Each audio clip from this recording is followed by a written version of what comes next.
Videos देखने के लिए सब्सक्राइब करें जनसत्ता.com, बेल आइकन दबाकर पाएं लेटेस्ट नोटिफिकेशंस।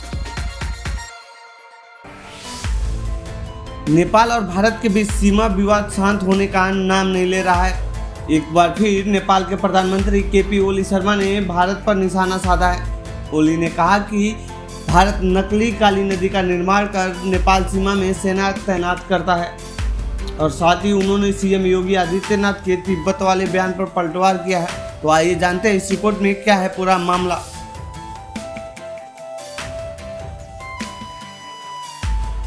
दरअसल वार्षिक बजट के अपने भाषण के दौरान केपी शर्मा ओली ने भारतीय सेना पर अतिक्रमण करने का आरोप लगाया। उन्होंने कहा कि भारत ने काला पानी क्षेत्र में अपने सेना के जवानों को तैनात करके नेपाली क्षेत्र का अतिक्रमण किया है। सांसदों के सवालों के जवाब में प्रधानमंत्री ओली ने कहा कि भारत ने काली मंदिर का निर्माण किया और काला पानी पर अपना दावा साबित करने के लिए एक कृत्रिम नदी बनाई।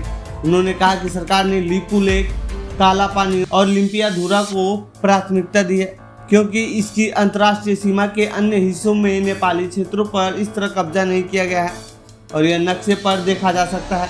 उन्होंने आगे कहा कि नेपाल ने अपना क्षेत्र वापस पाने के लिए दृढ़ संकल्प किया है। इस मुद्दे पर पूरा देश एक साथ है। इस सदन में पार्टी सांसदों की एकजुटता यह साबित करता है।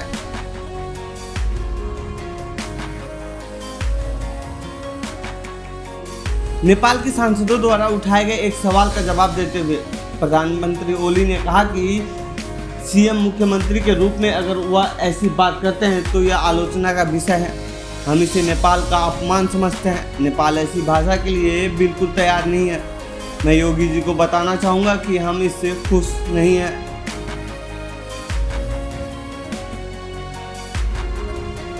गौरतलब है कि यूपी सीएम योगी आदित्यनाथ ने नेपाली सरकार को आगाह करते हुए कहा था कि उसे अपने देश की राजनीतिक सीमाएं तय करने से पहले परिणामों के बारे में सोच लेना चाहिए।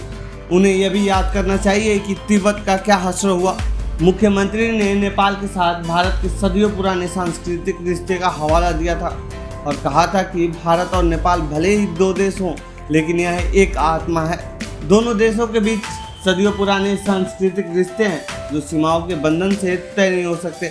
उन्होंने कहा कि नेपाल की सरकार को हमारे रिश्तों के आधार पर ही कोई फैसला करना चाहिए।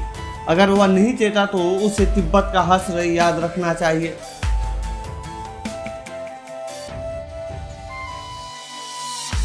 गौरतलब है कि इससे पहले नेपाल कोरोना वायरस को लेकर भारत पर निशाना साधा था। ओली ने संसद में कहा था कि नेपाल में कोरोना वायरस के कुल मामलों का 85% भारत से आया है।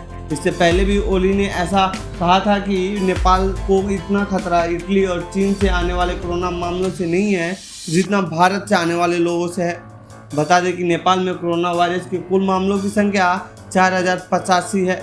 तो ये थी भारत और नेपाल से जुड़ी हुई हमारी रिपोर्ट। आपको कैसी लगी हमें कमेंट बॉक्स में ज़रूर बताएं। साथ ही आप नेपाल के इस बयान पर क्या सोचते हैं इसे कमेंट में लिखें। बाकी देश दुनिया खबरों के लिए बने रहिए जनसत्ता के साथ।